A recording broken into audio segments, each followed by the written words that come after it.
Volvemos a retomar el hilo de estas sesiones académicas de las lecciones xacobeas.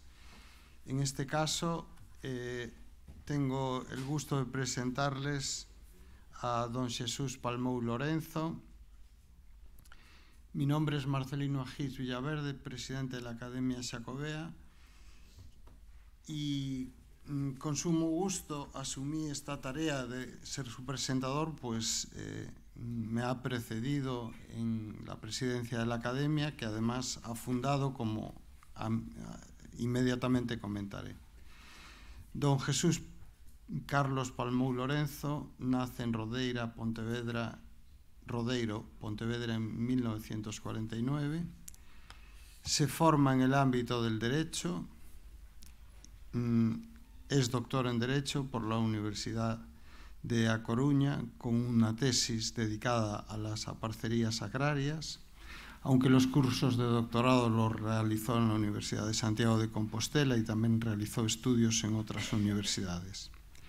Además de sus títulos de grado y doctorado, cuenta con numerosos títulos de especialización y experto en políticas públicas y de gobierno, la Diplomatura Superior en Derecho Civil de Galicia, en Derecho Ambiental, cursos de experto en conductas desviadas, el Curso Superior de Economía y Prospectiva de Galicia, en fin, en este capítulo de formación académica, aunque su perfil fundamental es el derecho, cuenta también con una serie de estudios que hacen de Jesús pues, experto y especialista en muy diversos ámbitos. Inicialmente su actividad profesional, por comentar un segundo capítulo de su biografía, está vinculada inicialmente al ámbito del Cuerpo Superior de Policía, actualmente Policía Nacional, pues comenzó entre los años 70 y principios de los 80 hasta el 1981 como inspector del Cuerpo Superior de Policía, pero ya a partir de este año, 1981, su actividad profesional es el ejercicio de la abogacía entre el año 1981 y 1986. En ese momento se cruza en su camino la política y de esta manera podemos tener en Galicia y en el conjunto de España pues, a una persona entregada como diputado en el Parlamento de Galicia entre 1989 al 2009. Fue también consellero de Justicia, Interior y Relaciones Laborales. Para las personas que sean de fuera, pues comparen esto a nivel autonómico con lo que puede ser el cargo de ministro en un gobierno nacional. Fue consellero entre 1996 y 2000. Volvió a serlo consellero de Justicia, Interior y Administración Local entre el 2002 y el 2005. Fue además secretario del Partido Popular de Galicia entre el 2000 y el 2006. Posteriormente, consellero del Consello de Contas y consellero mayor, es decir, presidente del Consello de Contas de Galicia entre el 2009 y el 2016. Y muchas otras actividades vinculadas a su labor política y a su labor y pericia profesional como abogado. Sin embargo, tiene también un tercer capítulo importante, que es su experiencia docente y su experiencia investigadora en muy distintas universidades, desde luego en la Universidad de Santiago de Compostela en su Facultad de Derecho, pero también en la Universidad de Vigo, en universidades que organizan actividades fundamentalmente en la época estival, como puede ser la Universidad Internacional Menéndez Pelayo, entre otras muchas, tanto de España como del extranjero. Destaco en particular la Universidad de Miami, en Estados Unidos. En el ámbito de libros y publicaciones, pues son muy numerosas sus publicaciones. Quisiera destacar como representativas 3 trabajos, un libro, una monografía dedicada a las aparcerías agrarias, su evolución hacia una relación laboral, publicada en Reus en 2007, por la editorial Reus en 2007, que materializa y da a conocer, difunde los resultados de su tesis doctoral, y me gustaría destacar 2 publicaciones que tienen que ver ya con el último aspecto que quisiera comentar en esta breve presentación de don Jesús Palmou, relacionadas con el Camino de Santiago.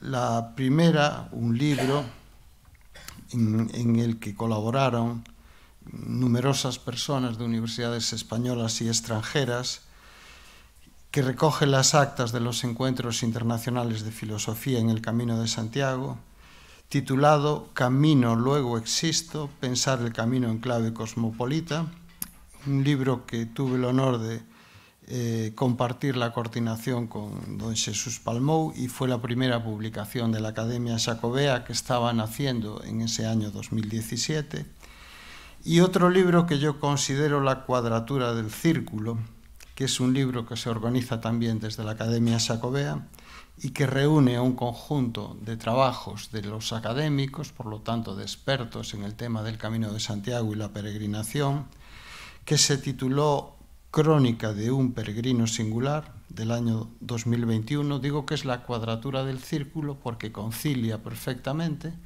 lo que es la rigurosidad y el trabajo especializado que aportan en cada uno de los capítulos los académicos que participan, con un afán claramente de divulgación, de llegar al gran público, para que también estos temas jacobeos, además de ser temas especializados, como son de interés general y muy mayoritario cada vez más, pues puedan ser leídos con deleite, con placer.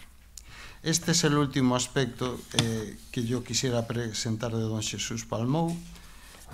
Ya ven que ha ocupado cargos de responsabilidad muy importantes en el ámbito político, en el ámbito laboral, en el ámbito profesional, pero es inevitable que yo termine subrayando como uno de sus logros y de sus mayores aportaciones a la cultura jacobea la creación de la Academia Xacobea, una academia especializada en el estudio y la investigación de temas del Camino de Santiago, la meta y la peregrinación, que comenzó a gestarse en el año 2016, quizás antes estaba ya entre sus proyectos más queridos, que se materializó en el 2017.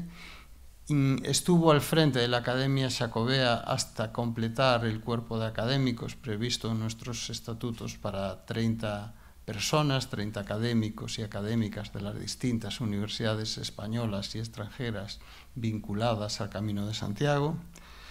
Y en enero del año 2025, después de 8 largos años, me ha cedido el testigo en la presidencia de la Academia. Estoy empezando a comprobar el ingente e inmenso trabajo que realizó don Jesús, sobre todo en esa etapa tan difícil inicial, en donde abrió camino, por usar también esta metáfora jacobea, que hoy nos congrega.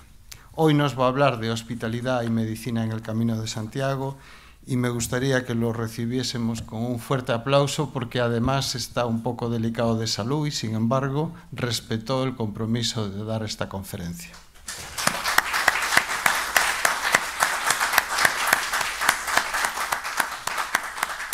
Muchas gracias.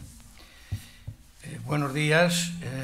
Muchas gracias, Marcelino, por esta presentación llena de afecto, y muchas gracias a los organizadores, a los directores de estas jornadas, por haberme invitado y concederme así el honor de poder dirigirme a todos ustedes para hablar de un tema importante en el Camino de Santiago, como es la hospitalidad y la medicina. Bien, comenzaré con un relato que es de conocimiento general, y es que tras el descubrimiento, inventio, de la tumba del apóstol Santiago en el siglo IX, viaja aquí, a esta ciudad, que entonces no era esta ciudad, el rey de Asturias, Alfonso II el Casto, que en primer lugar confirma el hallazgo de los restos, convirtiéndose en el primer peregrino a la tumba del apóstol y origen del hoy llamado camino primitivo de Oviedo a Santiago. Esta noticia se difundirá por el mundo cristiano rápidamente, convirtiéndose esta ciudad en uno de los más importantes centros de atracción de peregrinos a lo largo de toda la Edad Media, junto con Jerusalén y Roma, como ya se ha dicho aquí en la anterior conferencia.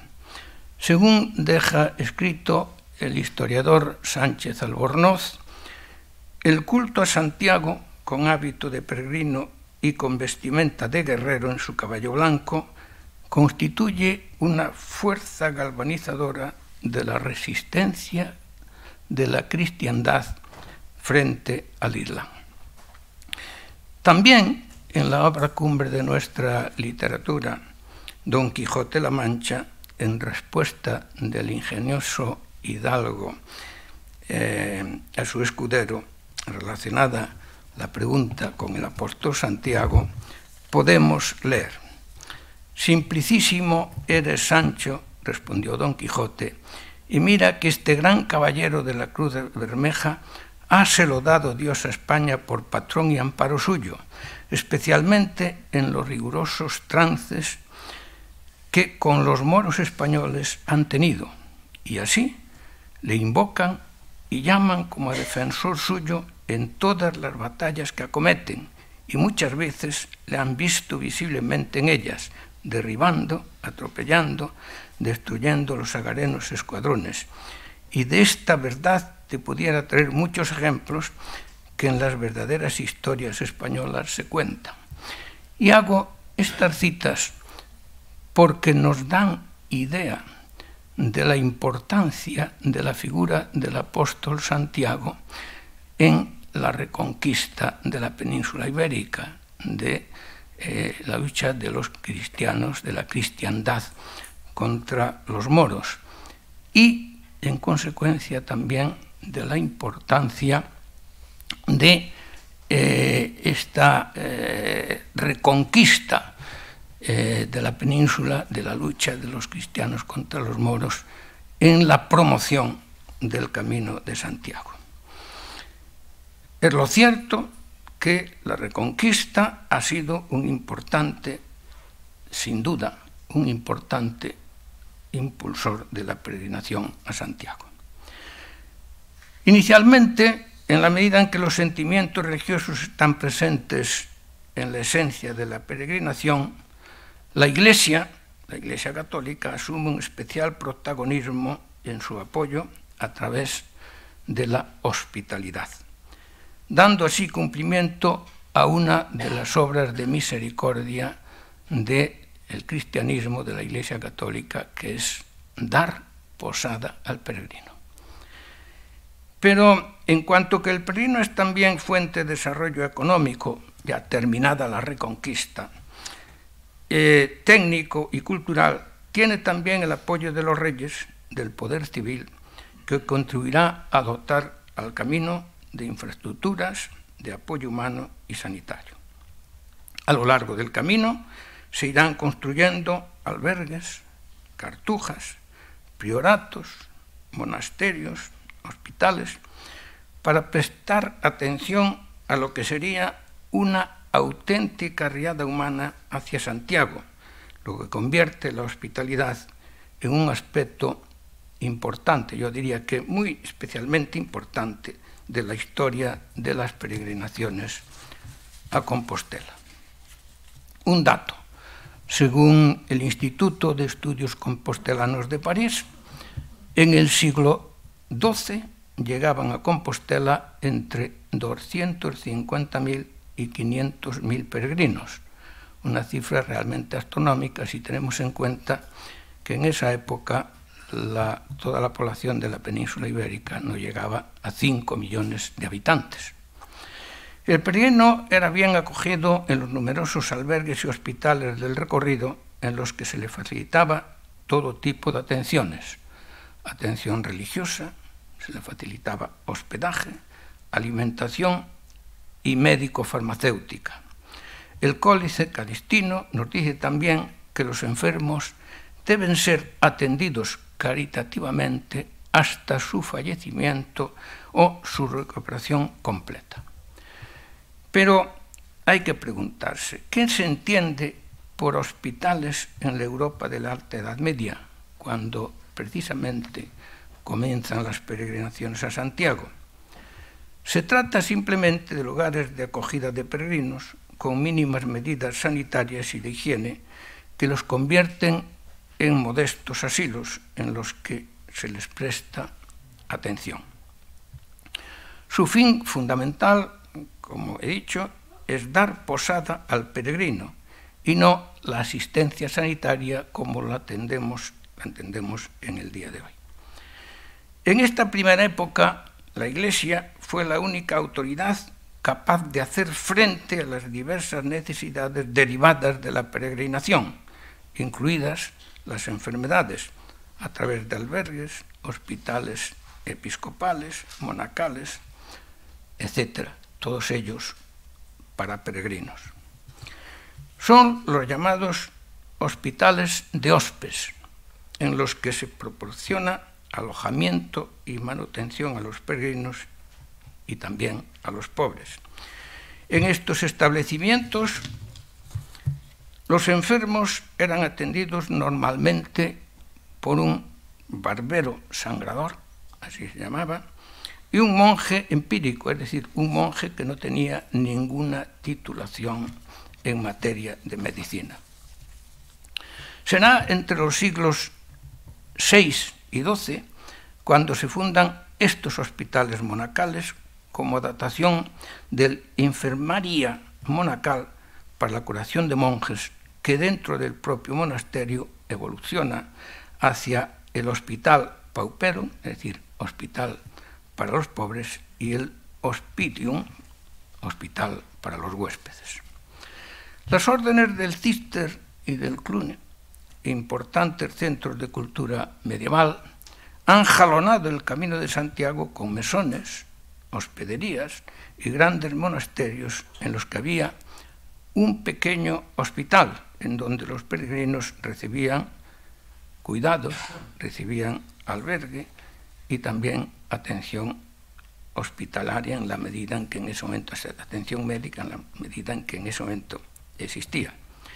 Estos hospitales contaban con una gran sala general en la que estaban las camas compartidas por uno o más peregrinos, un dormitorio para enfermos graves, una dependencia para sangrías, almacén de medicamentos, luego los baños y letrinas correspondientes. Algunos disponían también de un huerto para plantas medicinales. Los hospitales monásticos alcanzan una gran relevancia en el Camino de Santiago. A muchas iglesias y cenobios del camino se les añadió como anexo un hospital, especialmente presente en los lugares de mayor dificultad, los más desérticos, las ciudades más importantes y, a ser posible, cerca de los puentes, cerca de los ríos y en los altos. No son frecuentes las noticias de la existencia de médicos en estos hospitales de peregrinos, pero sí era frecuente que en caso de necesidad, que un peregrino lo necesitase, fueran requeridos los servicios de uno de ellos o de un cirujano para atender a un peregrino gravemente enfermo, necesitado de atención médica o de cirugía. También en la Edad Media existen los llamados hospitales interiores, hospitales edificados por particulares o en conventos en los que no existía apenas higiene ni medicinas. Se trataba de una edificación sencilla, con unas cuantas camas y un sacerdote que conformaban todo el hospital. Eran los llamados hospitalillos, sostenidos con limosna y legados, y en los que se daba únicamente cobijo y alimentos, lo necesario para considerar estas construcciones de la época como hospitales.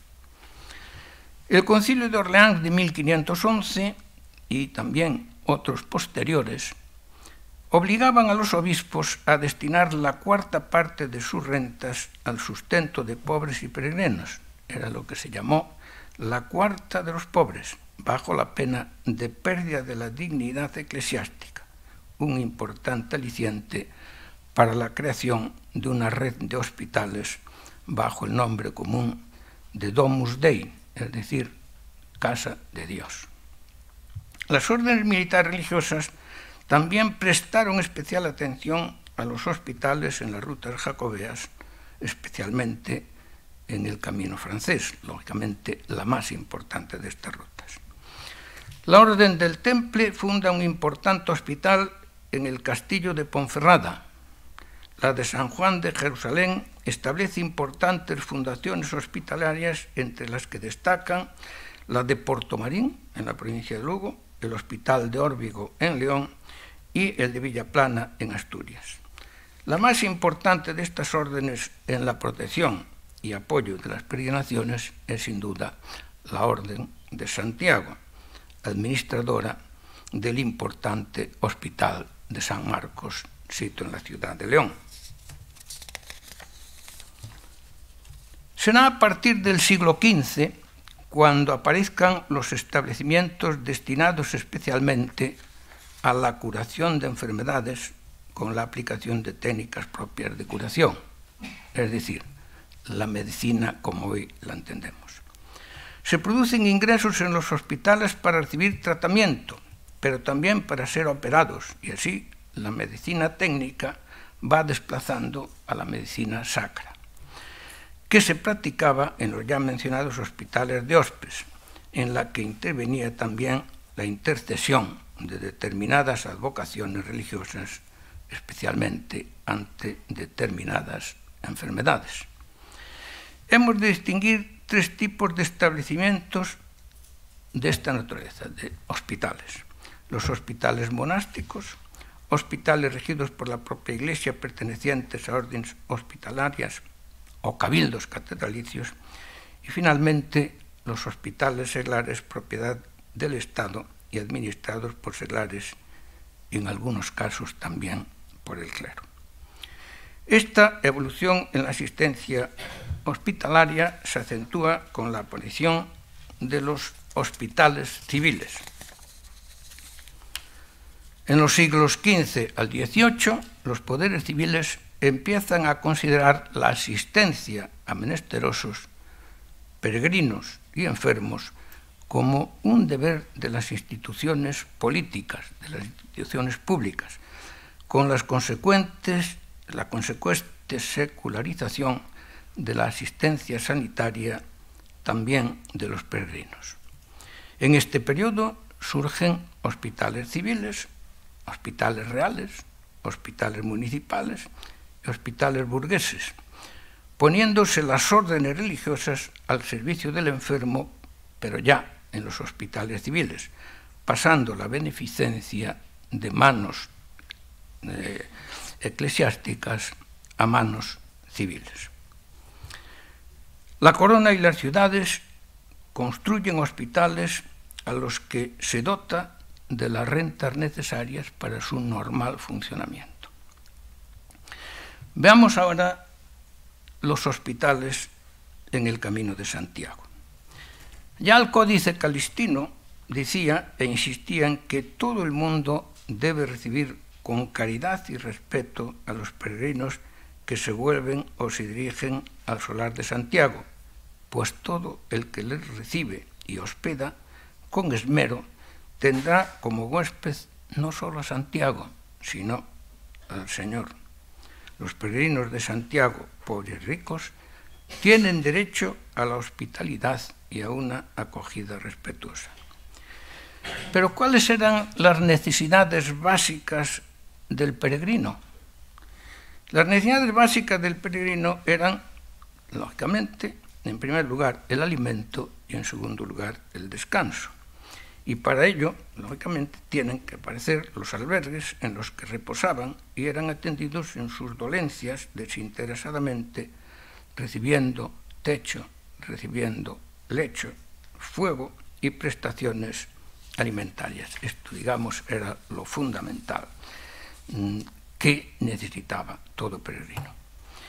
El libro quinto del Códice Calistino, considerado la primera guía del Camino de Santiago francés a la Catedral Compostelana, dedica un capítulo a los hospitales y cita como ejemplo tres hospitales situados en las rutas a los centros de peregrinación cristiana medieval: Santiago, Jerusalén y Roma. Y en el Camino de Santiago menciona concretamente al más importante en ese momento, que era el Hospital de Santa María de Roncesvalles. Dice: están situados estos hospitales en puntos de verdadera necesidad. Se trata de lugares santos, templos de Dios, lugar de recuperación para los bienaventurados peregrinos, descanso para los necesitados, alivio para los enfermos, salvación de los muertos y auxilio para los vivos. De acuerdo con estos valores y planteamientos, se levantaron hospitales en lugares destinados por las distintas rutas,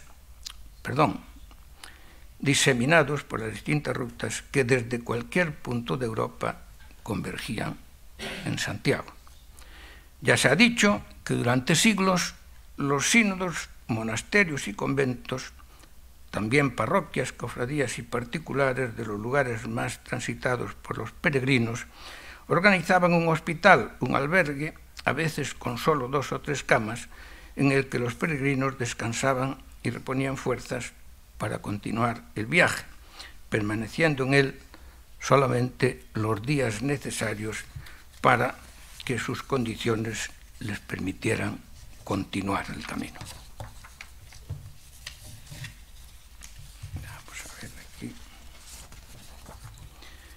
Se levantaron en todos los caminos de peregrinación a Santiago, en especial en los que el recorrido era más difícil, más penoso y fatigoso, en aquellos lugares en los que el tránsito se veía dificultado por los accidentes físicos, que son fundamentalmente 2, ya lo he dicho: el cruce de caminos y la alta montaña. Respecto a los hospitales situados en los puertos de montaña, destacan por ser puerta de entrada de los caminos de Europa a la península Santa María de Roncesvalles, ya citado, y Santa Cristina de Somport, al que el rey de Aragón, Pedro I, hizo una donación en el año 1100 precisamente para poder atender a los peregrinos. Ya en el interior destaca el Hospital de Santa María de Cebreiro. Ya en Galicia, tras la subida al Cebreiro, construyeron los benedictinos un santuario hospital que los reyes católicos, con ocasión de su visita a Santiago en 1486, ordenaron que se arreglase y dotase vinculándolo a San Benito de Valladolid, es decir, no a ninguna institución gallega, sino a San Benito de Valladolid. En dicho santuario sitúa la leyenda un hecho milagroso que le ha dado un especial renombre. En el camino primitivo, Alfonso II el Casto y los peregrinos del siglo IX, cabe mencionar los hospitales del Puerto de la Espina y el de Fonfría, este último fundado a instancia de los reyes católicos en la Sierra del Acebo, entre Galicia y Asturias, en un puerto de sierra despoblado donde dicen que acaecía que los romeros que iban a Santiago y los otros caminantes que pasaban por el dicho camino recibían mucho detrimento a causa de no haber ventas ni población a lo largo del camino en dicho puerto. También en el mismo camino existía el Hospital de Montouto, del que hoy solo se conservan unas ruinas. En la ruta de la costa cantábrica existen también abundantes referencias a hospitales, entre los que se conoce el fundado en Arrante por un canónigo de la Catedral de Mondoñedo en el siglo XVI. A lo largo del camino francés abundaron los hospitales de todo tipo en los distintos lugares por los que se pasaba, siendo de destacar el Hospital del Rey, a las afueras de Burgos, administrado por el monasterio de las Huelgas por decisión real. Fue fundado por Alfonso VIII y el Papa Gregorio XIII, a través de una bula, concede indulgencia plenaria en artículo mortis a los enfermos peregrinos de dicho hospital. Existían también hospitales en Fromista, Carrión y León. En la Vía de la Plata, los freires de Santiago, los monasterios, conventos y poblaciones por los que pasaba facilitaban a los peregrinos su caminar. Y en el camino inglés destaca el Hospital de Bruma, hospital importante, hoy albergue de peregrinos, en el que pernoctó Carlos I en su viaje de Santiago a Coruña, con ocasión de celebrar cortes en ambas ciudades.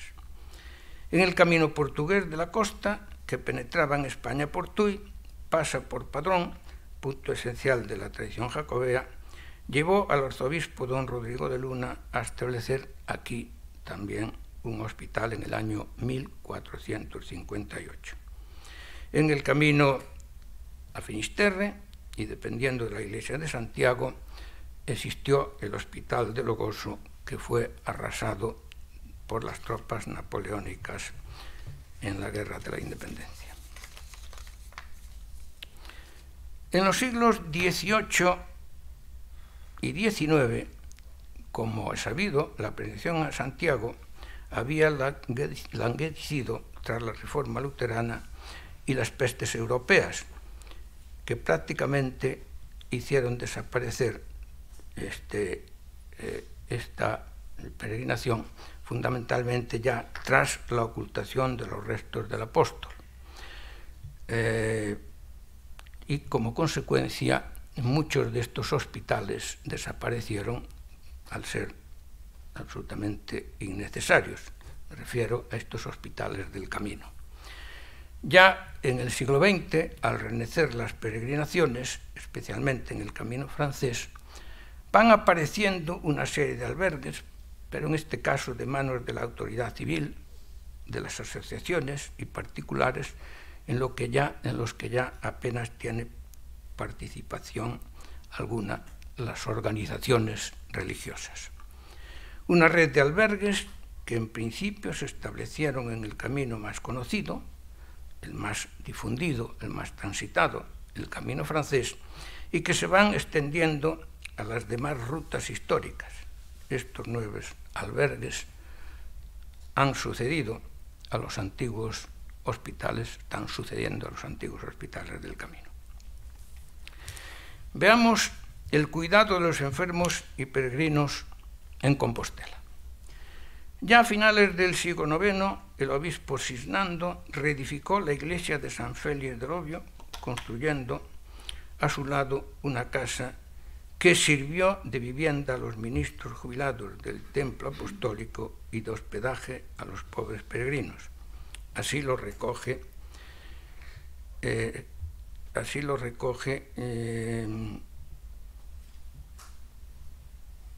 López Ferreiro en la historia compostelana. Pudiera ser que este fuera el primer hospital de peregrinos de la ciudad de Santiago.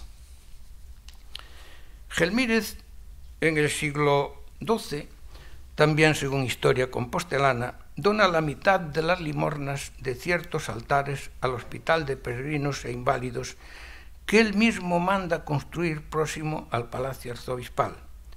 Este, denominado Hospital Viejo, acogió a muchos pobres y peregrinos que llegaban a Santiago hasta que más tarde se construye el Hospital Real, el hoy Hostal de los Reyes Católicos.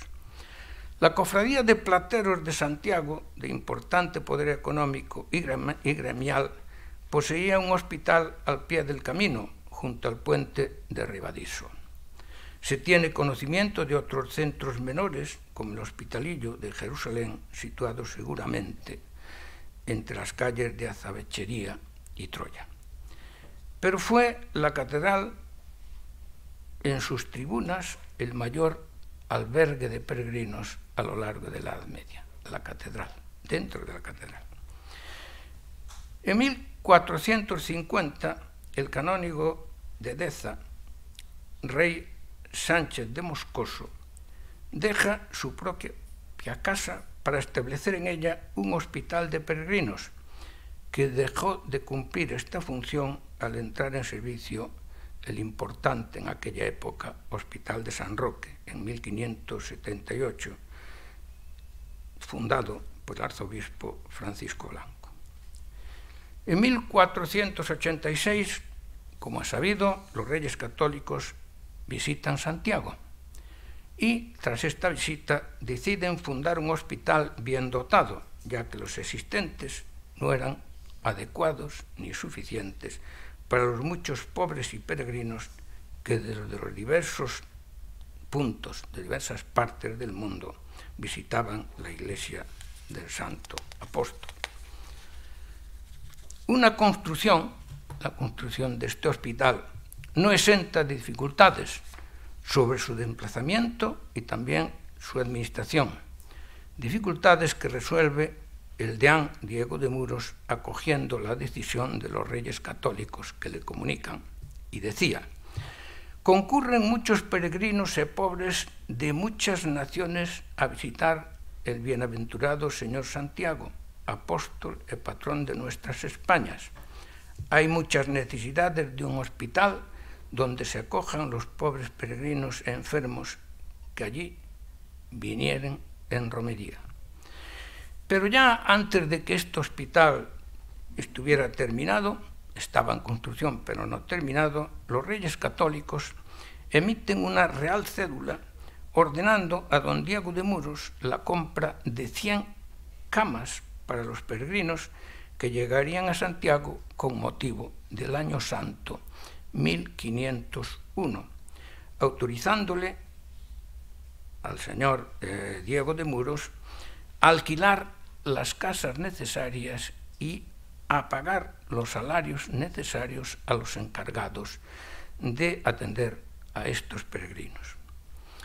El interés y desvelo de los reyes católicos dio su fruto, entrando en servicio un hospital que levanta la admiración de quienes en él se alojaban.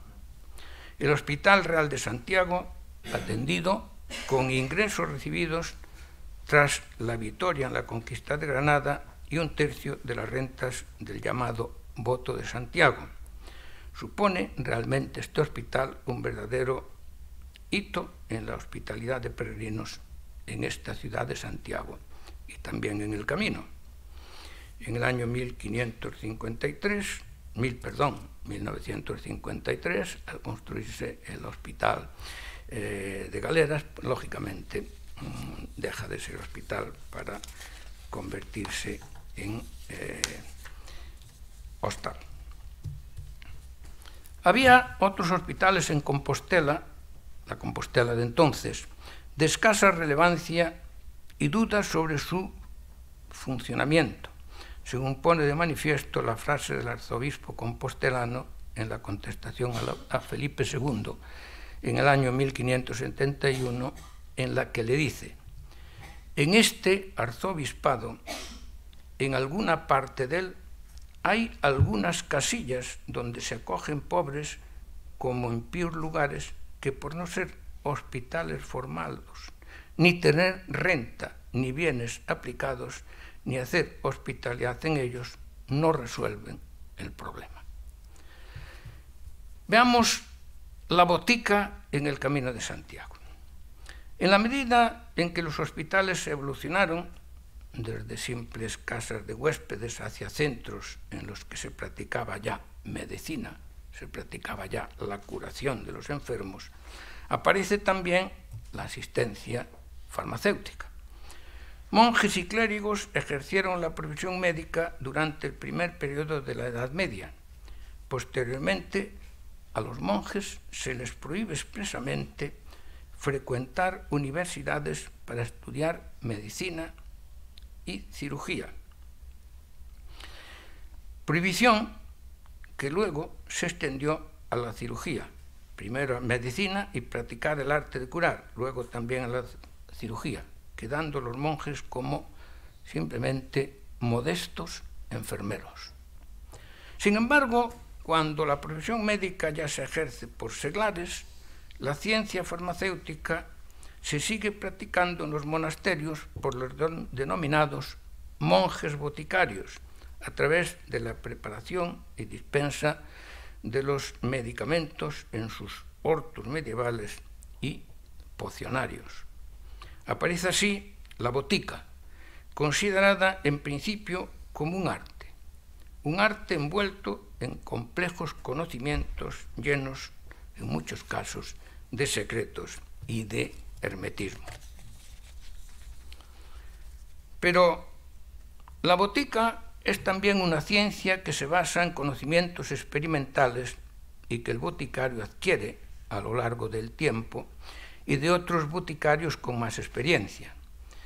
El Camino de Santiago fomentó la instalación de boticas en los conventos y monasterios existentes a lo largo del mismo, con la finalidad de producir los fármacos necesarios para la curación, lógicamente, de los monjes, pero también de los peregrinos. La regla benedictina impuso la creación en sus monasterios de boticas para la atención de los miembros de la comunidad religiosa y de los pobres peregrinos.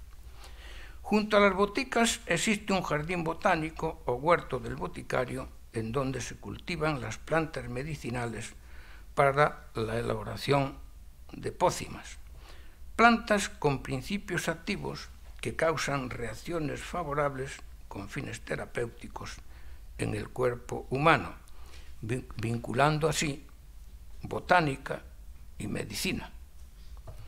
Por razones de tipo religioso, el Concilio de Clermont de 1130 prohíbe el ejercicio de la medicina en los monasterios y demás centros religiosos, aunque sí permitía el cultivo de plantas medicinales y también la elaboración y dispensa de preparados medicinales en estos monasterios.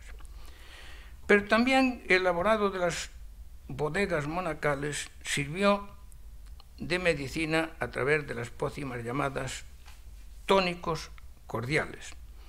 El vino hipocrático era una pócima a base de vino natural, con canela, jengibre y otras especies vegetales medicinales, pasando todo ello por el colador de Hipócrates.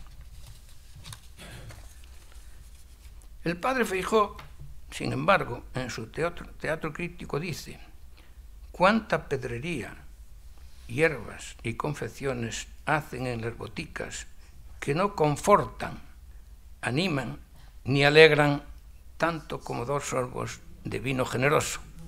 Eso decía el padre Feijoo. Veamos alimentación en el camino.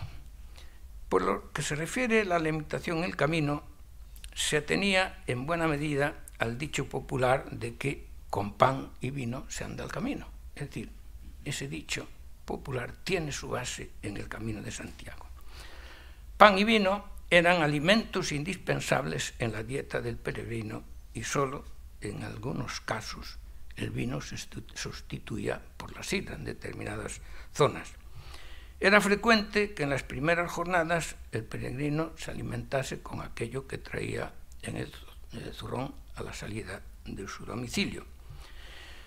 En los mesones de las villas y ventas de los caminos, los peregrinos, con posibles, podían comprar alimentos o comer en el propio establecimiento a mesa puesta.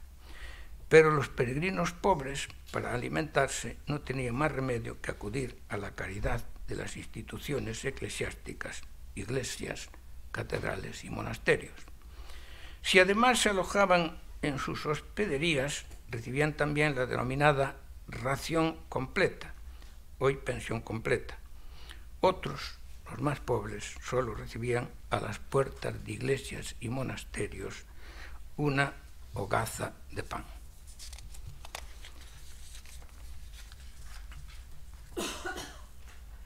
En una de las donaciones de Sancho VII de Navarra a Santa María de Roncesvalles, se establece que tiene por objeto dar alimento a 10.000 pobres, entre ellos a los peregrinos a Santiago que acudían al hospital.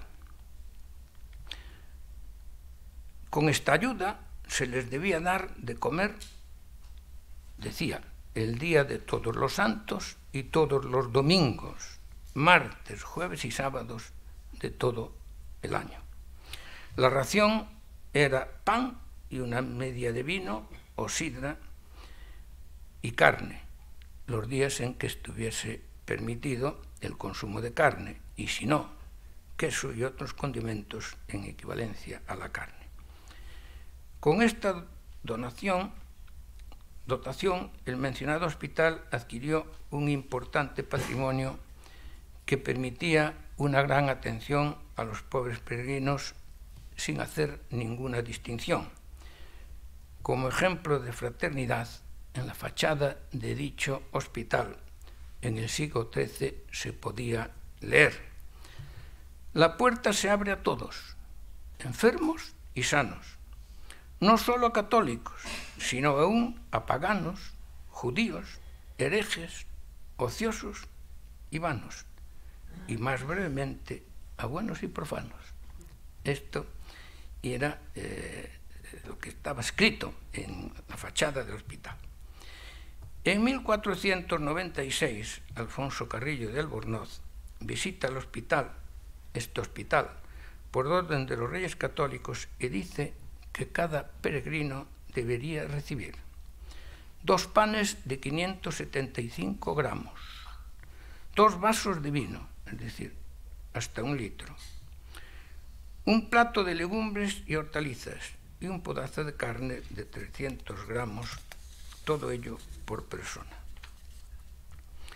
El Hospital del Rey en Burgos, con muchos medios, otorgaba diariamente 200 raciones, más 150 destinadas a la enfermería y a los oficiales del hospital, cantidad insuficiente para el gran número de peregrinos que pasaban por aquella ciudad. Era frecuente que en pequeños hospitales apareciera el número 12 como número de comensales en recuerdo de los comensales de la Última Cena. En el caso de peregrinos enfermos, la situación cambiaba. Se trataba de curarlos, lógicamente, con alimentos concretos, más suaves y más pertinentes para la enfermedad que padecieran. Se puede afirmar que la base de la ración era siempre el pan y el vino, a la que se añadían otros alimentos o no, en función de la disponibilidad del propio hospital, de su patrimonio y también de las donaciones que recibía para estos fines. El hospital de San Marcelo de León, también existe el de San Marcos, añadía el pan y el vino, verduras y legumbres, más media libra de aceite o media libra de manteca. Frecuentemente, la cantidad y calidad de los alimentos estaba en relación también con la producción autóctona del lugar. Así, abundaba el trigo en la meseta castellana leonesa, mientras que el vino abundaba en los hospitales bercianos. En otros lugares de la ruta, el pan era de centeno, lo que originó en los siglos XI y XII una grave enfermedad que afectaba a las extremidades, originada esta enfermedad por un alcaloide llamado orgosterina, producido por el cornezuelo del centeno. Una enfermedad que fue curada milagrosamente por los frailes antoninos, que desconocían cuál era su causa, cuál era el problema, pero que ellos daban a los peregrinos solamente pan de trigo y en consecuencia pues curaban la enfermedad de la ergosterina. En conclusión, se puede decir que tanto en el caso de hospitalidad como alimentación, la dispar y plural atención está en función del potencial económico de la institución que alberga y ofrece dieta alimentaria a los peregrinos. Puede ir desde la pobreza prácticamente total hasta una dieta realmente potente, una dieta rica, una dieta saludable. Muchas gracias.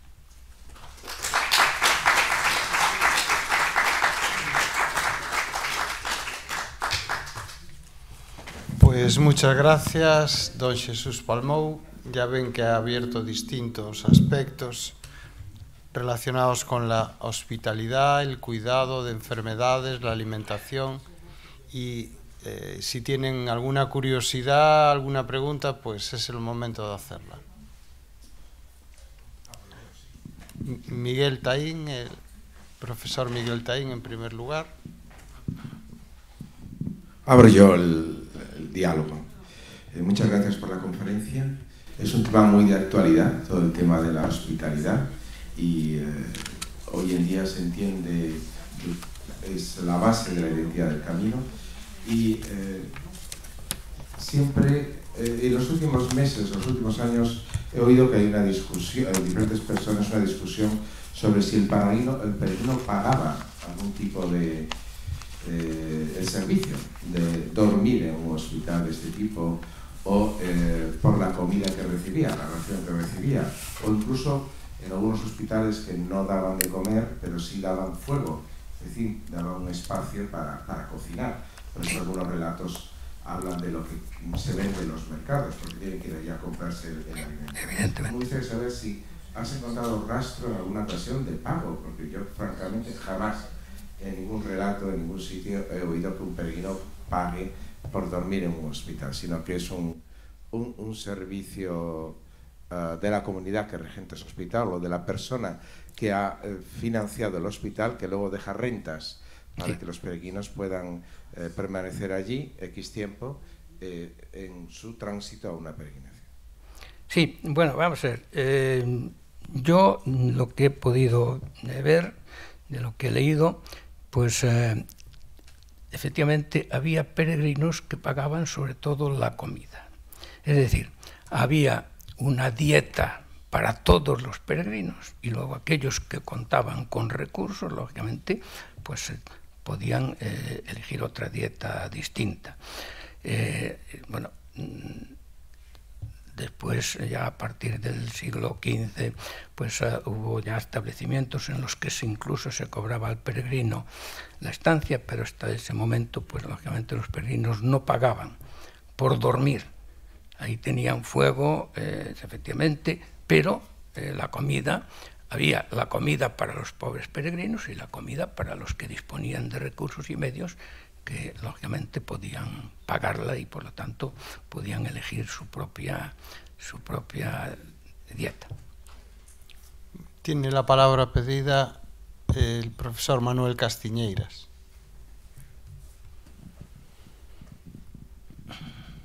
Hola, es una curiosidad, porque en los monasterios benedictinos existía la tradición de cambiar el menú algunos días en relación a los fundadores o en relación a alguna fiesta del santo del monasterio. Imagino que en los hospitales podía haber cambio o algo especial en relación al aniversario del fundador, sí. O algo especial en relación a una fiesta en concreto de la dedicación del hospital o lo que sea. No lo sé si hay algún caso interesante para comentar. Imagino que en el Hospital del Rey quizás, no lo sé. Vamos a ver, efectivamente, en el Hospital del Rey había determinados días. Luego hay otro hospital en donde ya se establece determinado, en el hospital de la entrada a España desde Francia. Bueno, ahí ya se establece que determinados días pues hay una comida determinada, mientras que otros días no la hay. Es decir, que hay efectivamente, y luego, bueno, hay las celebraciones en donde pues ese día a los peregrinos se les da pues una atención especial. Sí, tiene, no sé su nombre. Hola, soy Elvira, de una asociación francesa. Queríamos a ver si nos podía enseñar de nuevo el mapa y decirnos de qué época es el mapa en que nos ha mostrado. 1642. Sí. Sí. Voilà, Sí. voilà. Siglo XVII. Porque pone siglo XVII. 1648. 1648. Sí, sí. Sí, bueno, yo ahí le puse siglo XVII, en fin, Sí, porque vale. eran realmente los caminos en esa época, ¿no? Que eran, pues eso, los caminos que vienen de Europa, y el camino fundamental, que es el que pasa por el norte de la península, procedente de Francia. Luego hay otros caminos en la península, pero que son, lógicamente, de mucho menos importancia, por el número de peregrinos. ¿Eh? ¿Estás seguro que el mapa es un original? Bueno, no lo sé. Yo, lógicamente, ese mapa pues aparece en... Bueno, porque se parece mucho a un mapa que bueno, fue una invención total de 1970. Bien, yo... Y que pretendía ser del siglo XVII. Ese mapa aparece pero en una se publicación. parece Sí, solamente. aparece en una publicación sobre los caminos de Santiago, pues aparece ese mapa tal como está ahí. Pues claro, yo ya no fui más allá. En un próximo curso, Miguel y Domingo, tenemos que invitar a algún geógrafo, compañero vuestro, para que nos hable de los mapas de los caminos de Santiago. Dejo ahí la sugerencia como un tema muy interesante, aunque la charla de hoy es de hospitalidad. Lo de la geografía y los mapas, desde luego, que tiene como fondo documental para historiar después distintos aspectos del camino, sí que sería muy interesante. A lo mejor, como son tantas ediciones, ya lo habéis tratado, el aspecto de mapas y cartografía, pero sí que es muy interesante. Muchas gracias por la aportación. ¿Alguna pregunta más? Sí. Enhorabuena, don Jesús. ¿Sí? Enhorabuena, don Jesús. Muchas yo tuve la oportunidad el otro día de hacerle una entrevista que fue larga, fue profunda, fue auténtica, y que además quiero invitar a nuestros participantes en estas lecciones jacobeas que la escuchen dentro de 2 días, que saldrá publicada en redes sociales, y ahí habla usted de muchísimas cosas. Y hay una pregunta que yo le hice en su día, que a mí me encantó, y es muy sencilla, pero las cosas sencillas hay muchas veces que pasan desapercibidas. Y le pregunté que si sabía usted qué eran las sopas bobas en relación con la alimentación de los peregrinos y las sopas gallofas. Y luego, en esta primera parte de esta primera pregunta, también hay otra pregunta que también le hice el otro día, que a mí personalmente me tenía muy preocupado. Cuando venimos haciendo el camino francés y entramos por Roncesvalles, tenemos el albergue de peregrinos maravillosamente cuidado. ¿Qué? Y en cambio, cuando entras por el camino francés por Aragón, Santa Cristina da pena de verla. Sí, entonces le dije también que usted, que ha ocupado cargos muy importantes dentro de la política gallega, pues qué solución podríamos darle a este hospital maravilloso de Santa Cristina, que cada vez que pasamos por allí nos da pena verlo. Sí, pues vamos a ver, sería lo lógico que la comunidad de Aragón pues tomara cartas en el asunto, puesto que está en la comunidad de Aragón, de la misma manera que la comunidad de Galicia pues colabora en la puesta de la estructura de los hospitales, de los albergues, etcétera, y sobre todo en ese caso que tenemos un hospital que es un hospital histórico. Parece razonable que sea la comunidad titular, no digo titular en cuanto a propietaria, sino en cuanto a que es allí donde está este hospital la que hiciera pues las gestiones en ese sentido. Pero bueno, también las asociaciones del Camino de Santiago pues pueden hacer gestiones y presionar para que realmente se haga algo ahí. Bueno, en cuanto a la sopa boba, pues ya sabemos, es la comida que no se paga, en fin, aquel que encuentra o que busca la manera de comer sin pagar, comer la sopa boba. Bueno.